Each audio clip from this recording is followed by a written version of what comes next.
मध्य प्रदेश की राजधानी भोपाल में चलने वाले मदरसे शक के कटघरे में है, शक के घेरे में है। और इसकी वजह है क्योंकि मदरसों में जो बच्चे पाए गए हैं उन बच्चों के पास जो डॉक्यूमेंट हैं वो तथ्यात्मक नहीं है। उनमें जो डेट ऑफ बर्थ डली है उनके आधार कार्ड में, उस पर भी संदेह है। और जहाँ से ये बच्चे आए हैं, बिहार और यूपी से, इन बच्चों को भोपाल के मदरसे में लाया गया है। तो जिन लोगों की सहमति से लाया गया है उसमें माता पिता की सहमति की जगह पर सरपंच या मुखिया के साइन है। इन सब चीज़ों से संदेह पैदा हो रहा है और मध्य प्रदेश बाल संरक्षण आयोग ने संदेह जाहिर किया है कि इन बच्चों की तस्करी की गई है, चाइल्ड तस्करी से जुड़ा ये मामला है। और ये भी अंदेशा है कि कहीं इन बच्चों के साथ कुछ गलत तो नहीं हुआ, ये यौन शोषण या बाकी कुछ ऐसा तो नहीं हुआ जिस वजह से, क्योंकि बिहार से ही सिर्फ भोपाल में मदरसों में बच्चों को लाना कई सवाल खड़े करता है। बिहार में भी मदरसे हैं तो वहाँ से यहाँ लाना,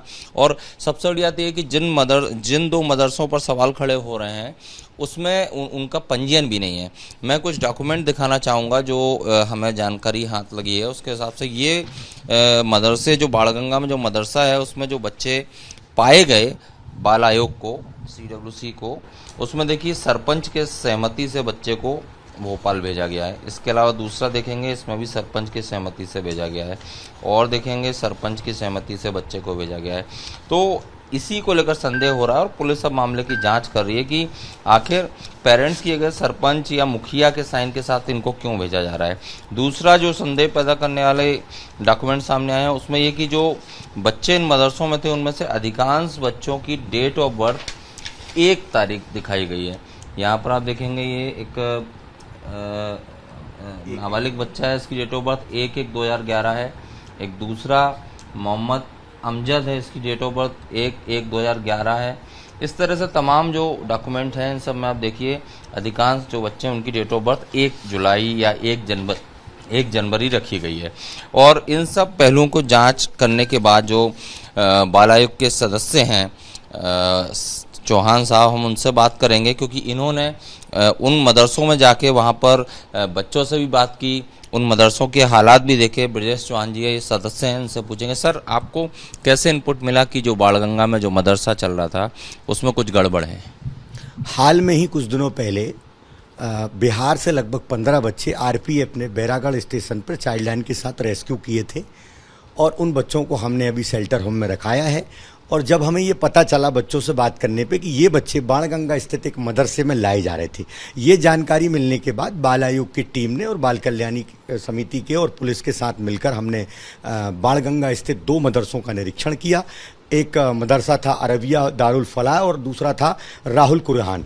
इन मदरसों में जब हम निरीक्षण करने गए तो वहाँ बहुत सारी अनियमितताएं और अव्यवस्थाएं हमें देखने को मिली। लगभग 35 बच्चे थे, वो भी सारे बच्चे बिहार के थे। एक भी कोई स्थानीय बच्चा उस मदरसे में नहीं पढ़ रहा है, न तालीम ले रहा है। तो एक बड़ी वैसी बात है, संदिग्धता की बात है कि भाई स्थानीय स्तर पर जब मदरसा है तो बिहार से लाकर इनको यहाँ पर तालीम दी जा रही, एक बात। दूसरा, जब हमने बच्चों से बात की तो बच्चों ने बताया कि उनके नाम बिहार यानी पूर्णिया और मधुबनी जिले के सबसे ज़्यादा मात्रा में ये बच्चे हैं, वहाँ पर स्कूल में दर्ज है। तो सवाल ये उठता है कि जब स्कूल में वहाँ दर्ज है तो यहाँ पर इनको क्यों लाया गया है, ये एक प्रश्न है, एक सवाल है। तो राइट टू एजुकेशन का वायलेशन भी इस मदरसे में पढ़ने वाले बच्चों के साथ किया जा रहा है, उनके किताबी अधिकार उनसे छीन लिया गया है, एक सबसे बड़ा ये सवाल। दूसरा ये कि लगातार ऐसी लगभग 15-20 ये बच्चे जो है वो कोरोना के बाद ये लाए गए हैं और अन्य मदरसों में भी ये बच्चे और भी हैं, ऐसा उन संचालक ने हमें बताया। तो एक बड़ी मात्रा में बच्चे बिहार के जिलों से आ रहे हैं, एक सवाल है। दूसरा ये कि 9 से 15 साल के बच्चे हैं, उनकी जन्म तारीख सभी की एक अधिकतर 70% बच्चों की जन्म तारीख है।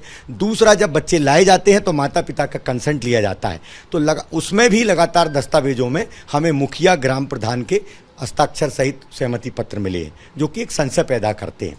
तो इन सब को लेके हमने यहाँ के पुलिस कमिश्नर को हमने जांच 10 बिंदुओं पर मांग की है और पुलिस जांच कर रही है। आप उस जो मदरसा है वहाँ भी गए, बच्चों से बात भी की आपने, कुछ अनियमितताएं भी आपको वहाँ पर दिखी हो, कुछ संदेहास्पद चीज़ें भी दिखी? बिल्कुल, बहुत संदेह। एक 20 बाई 20 के कमरे में 20 बच्चे 25 बच्चे एक साथ रहते हैं, एक साथ सोते हैं, गंदगी का अंबार है, वहीं नीचे गुटखे की दुकान चल रही है, सारा काम नियम विरुद्ध हो रहा है। और दूसरा, उस मदरसे के कोई भी दस्तावेज नहीं, सारे अवैध, ना तो मदरसा बोर्ड का पंजीयन है, ना ही छात्रावास का पंजीयन है, ना और अन्य दस्तावेज हैं, केवल समिति के दस्तावेज हैं। जो समिति एक एनजीओ रजिस्टर्ड होती, केवल वो दस्तावेज पाए गए।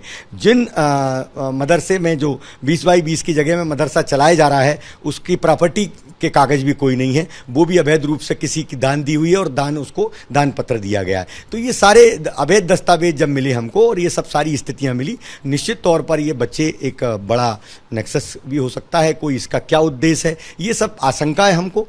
और कहीं ना कहीं ये बहुत संदिग्ध मामला है। चाइल्ड ट्रैफिकिंग की आप बात कर रहे हैं और पुलिस भी इन पहलुओं पर जांच कर रही है, तो अभी तक की इन्वेस्टिगेशन में कुछ पुलिस निकाल पाई या निकल कर आया, या बच्चों ने कुछ कबूला है? क्योंकि आपने शेल्टर होम में बच्चे रखवा दिए हैं वहाँ से निकाल के। नहीं, ऐसा तो कुछ अभी सामने नहीं आया है। पुलिस ने अभी जांच शुरू की है। हमने बिहार को भी लिखा है, बिहार पुलिस को भी लिखा है, हमने बिहार SCPCR को भी पत्र लिखा है। लेकिन बिल्कुल ये हम कह सकते हैं कि ये चाइल्ड ट्रैफिकिंग की भी आशंका हो सकती है, क्योंकि लगातार 50 बच्चे हैं बिहार के, एक ही जिले से आए हैं, एक जगह रुक रहे हैं, रह रहे हैं, बड़े भी रह रहे हैं, कई चीज़ें हो सकती है। निश्चित तौर पर आयोग की तरफ से हमने आशंका व्यक्त की है। पुलिस को हमने, पुलिस कमिश्नर भोपाल को 10 बिंदुओं पर जाँच रिपोर्ट हमने मांगी है, जाँच चल रही है। ऐसी आशंका है कि मजहबी तालीम के आड़ में कुछ और तो नहीं इन बच्चों को ट्रेनिंग या कुछ दिया जा रहा हो जो ठीक ना हो, गलत हो? देखिए, अभी तक जो सामने हमने बच्चों से बात की और जो हमने वहाँ पर सामग्री पाई है, वहाँ कोई भी एक भी शिक्षा की किताब हमको नहीं मिली है, सिर्फ कुरान शरीफ के अलावा। तो जाहिर सी बात है कि अब जब आप मदरसे में तालीम दे रहे हैं तो उससे हमें कोई आपत्ति नहीं है, लेकिन मदरसे में तालीम के साथ साथ शिक्षा के अधिकार भी उनका जो मिलना चाहिए वो नहीं मिला है। तो इसके पीछे उद्देश्य क्या है, ये एक संशय है, निश्चित तौर पर संशय है। तो पुलिस इसमें जांच कर रही है और जांच के बाद जो रिपोर्ट आएगी, निश्चित तौर पर उसमें कठोर कार्रवाई की हम अनुशंसा करेंगे।